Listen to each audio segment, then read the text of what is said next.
राम राम मंडळी. आजचा व्हिडिओ खूप खास होणार आहे, कारण आज आहे 11 एप्रिल, म्हणजेच क्रांतीसूर्य महात्मा ज्योतिराव फुले यांची जयंती.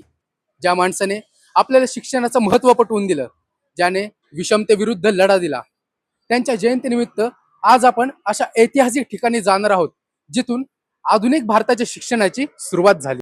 तर मित्रांनो, आज आपण अशा वास्तूचा उलगडा करणार आहोत ज्याने पुण्याचाच नाही तर संपूर्ण भारताचा चेहरा मोहरा बदलून टाकला. तर पॅकअप करूया जुन्या गोष्टींचा आणि उलगडूया नवा इतिहास. मी तुमचा होस्ट रोया स्वागत करतो आपल्या युट्यूब चॅनल मध्ये पॅकअप रोया. चला थोडं मागे जाऊया.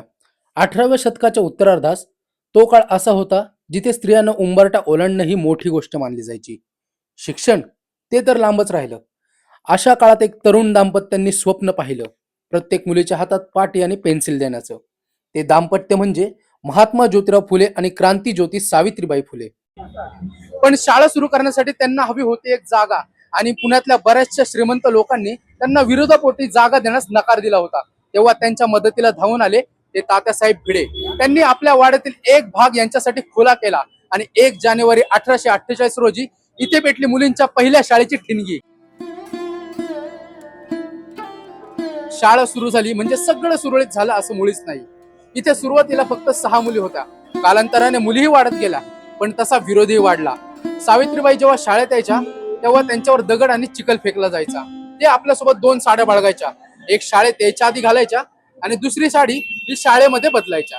विचार करा मित्रांनो, आज आपण ज्या सोयी सुविधांमध्ये शिकतोय त्याचा पाया या वाड्यातल्या चिखलात आणि संघर्षात रचला गेला आहे. महात्मा फुलेंनी या शाळेत फक्त शिक्षणच नाही तर समतेचा विचार केला. काळ बदलला, स्वातंत्र्य मिळालं, पण दुर्दैवाने ज्या वास्तूने देशाला दिशा दिली तीच वास्तू काळाच्या ओघात आणि कायदेशीर वादात अडकली.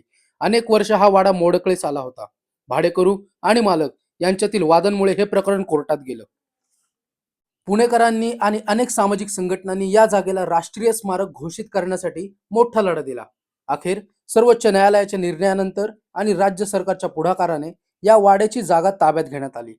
आता जुनी जीर्ण वास्तू पाडून तिथे एक भव्य आणि आधुनिक स्मारक उभारण्याचं काम युद्ध पातळीवर सुरू आहे. मित्रांनो, आता प्रश्न पडतो की इथे नेमकं होणार तरी काय? तर हे स्मारक फक्त पुतळ्यांपुरतं मर्यादित नसून प्रस्ताविक आराखड्यानुसार इथे सावित्रीबाई फुलेंच्या कार्याचा गौरव करणारं एक अत्याधुनिक संग्रहालय असेल. मुलींसाठी एक भव्य वाचनालय आणि अभ्यासिका असेल. त्या काळातील भिडेवाड्याची प्रतिकृती तिथे पाहायला मिळेल. थोडक्यात सांगायचं तर हा वाडा पुन्हा एकदा ज्ञानाचं केंद्र बनणार आहे. तर मित्रांनो, आज क्रांतीसूर्य महात्मा ज्योतिराव फुले यांची जयंती. त्यांच्या जयंतीनिमित्त फक्त स्टेटसला फोटो ठेवून चालणार नाही, तर त्यांचे विचार काय होते? विद्येविना मती गेली, मतीविना नीती गेली. याचा अर्थ काय? शिक्षण जर नसेल तर प्रगती थांबते. याच विचारातून प्रेरित होऊन महात्मा ज्योतिराव फुले यांनी 1848 रोजी मुलींची पहिली शाळा ही भिडेवाड्यात चालू केली. तर मित्रांनो, आपण हे समजून घेतलं पाहिजे, भिडेवाडा हे महात्मा ज्योतिराव फुले यांच्या संघर्षाचं जिवंत प्रतीक आहे. तर मित्रांनो, पुन्हा एकदा तुम्हाला महात्मा ज्योतिराव फुले यांच्या जयंतीनिमित्त हार्दिक शुभेच्छा. आणि तुम्हाला ही माहिती कशी वाटली ती कमेंट बॉक्स मध्ये नक्की सांगा.